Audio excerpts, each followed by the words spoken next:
Confession. There are a few things as a naturally frugal woman that I struggle with. So today I wanted to share 8 things with you that are hard for me to be frugal with. I figure you might want to join along because misery loves company, right? Hi everybody, my name is Sara. Thank you so much for joining me.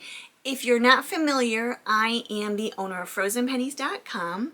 I'm a financial coach, and as a family, we are debt-free.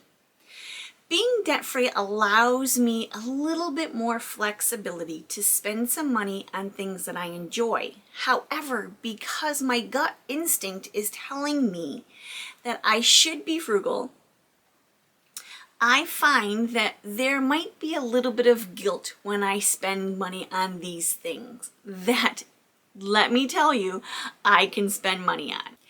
Number one, my biggest struggle with being frugal is all about books. I've talked about how much I love to read in previous videos. My husband actually will tell me I'm more of a collector of books than I am a reader of books. Now, I do try to read every evening before I go to bed. However, the collection of books outweighs the amount of time I actually spend reading. It's a struggle, and I really enjoy books.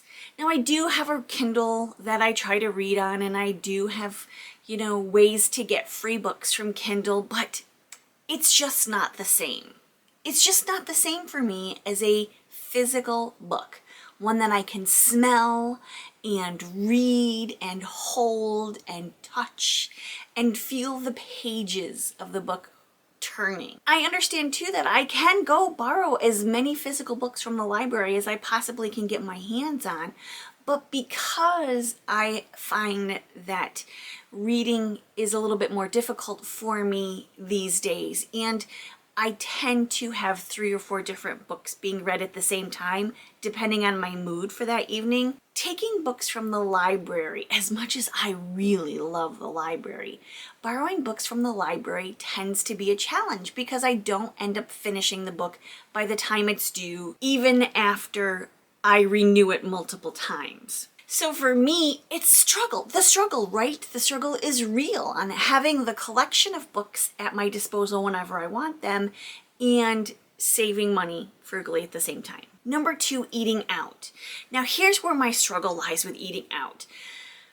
I have grown to really not want to cook anymore. I mean, my kids are pretty grown and my husband is retired and I'm working really hard on this YouTube channel along with all of my other adventures, that cooking really is the last thing on my mind, and it's really the last thing that I want to do. It's a struggle. It's just the last thing that I want to do now, even though I know that meal planning is so important, especially when you're trying to get your finances in order and trying to get yourself out of debt, is so important to saving money.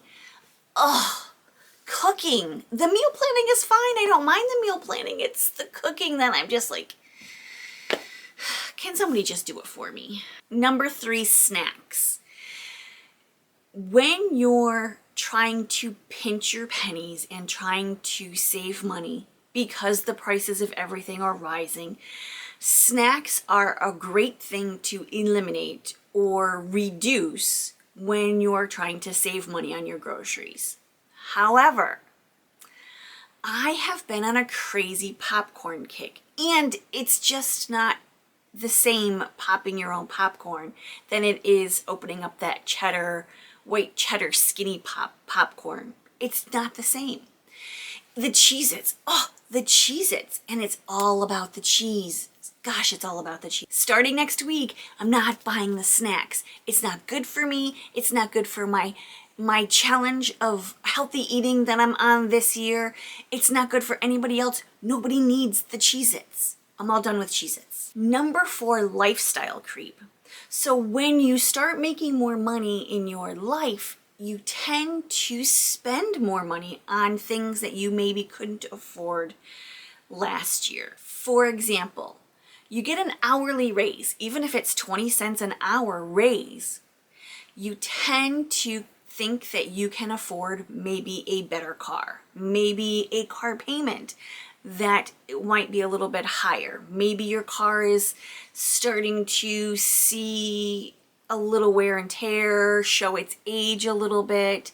You don't really want to pay for repairs that might happen once it starts creeping up there in age. So you got a raise, you work hard, you deserve maybe a new car. So you trade in your vehicle and you get a better car. I've been thinking about this. Now my car is all paid off, but my beloved minivan is starting to get rusty. I've been considering getting a newer vehicle.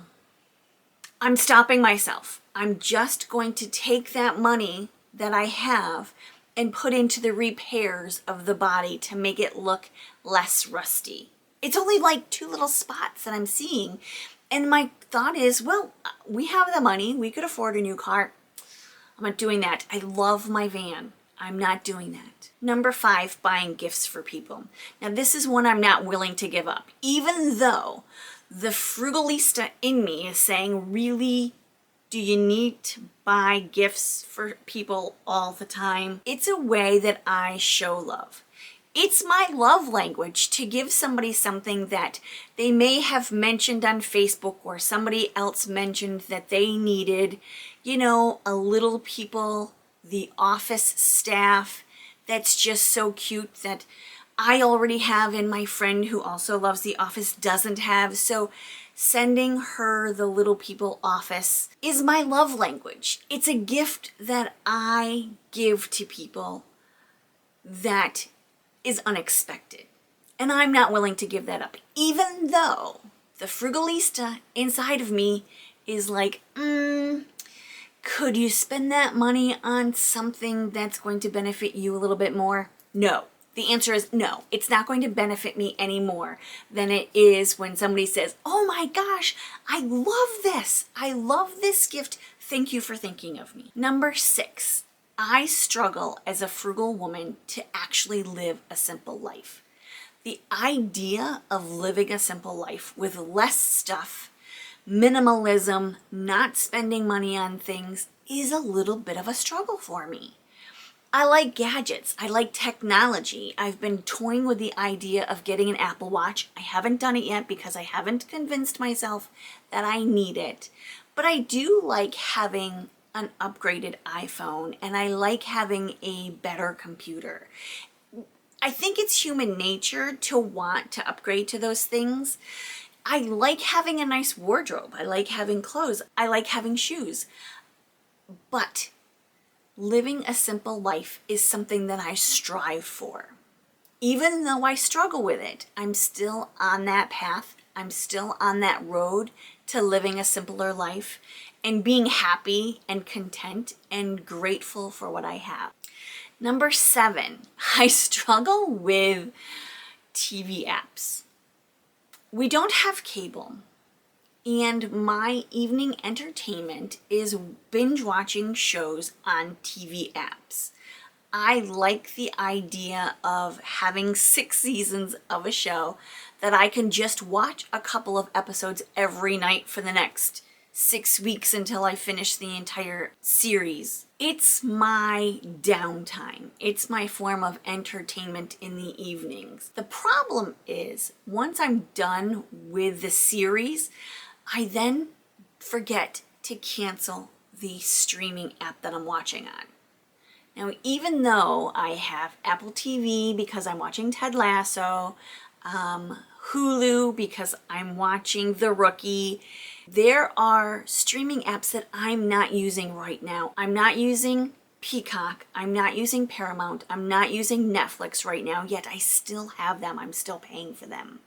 Because Peacock is only $1.99 a month right now. I got it on special, and if I cancel it, I'm not going to get that back. And finally, number 8, a comfortable temperature.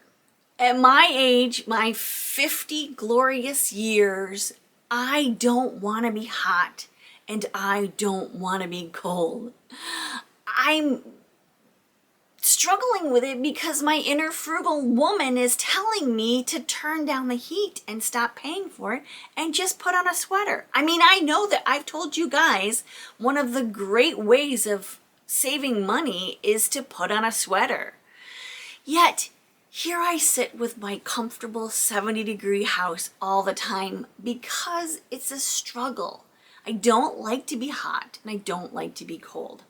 So I'm struggling with putting on a sweater or taking off some clothes and turning on a fan, even opening a window. So a few of the things that we've been doing is in the rooms that we spend the most time with, that we like the perfect temperature, we're keeping those specific rooms at those temperature.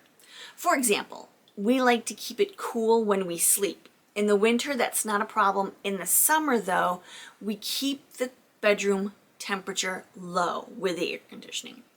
In the winter, for example, we're spending most of our time in the living room where we like to stay warm, so we are turning the fireplace on for that room only for the amount of time that we need it, and then we're turning it off. It helps a little bit. I don't necessarily need the entire house at a constant 70 degrees. I can just keep the rooms that we spend the most time in, that's most important for us, at that constant 70-degree temperature. Those are the 8 things that I struggle with most as a frugal woman.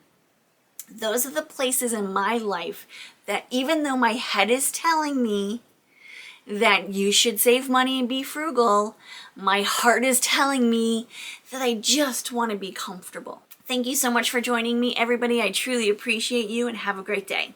Bye-bye.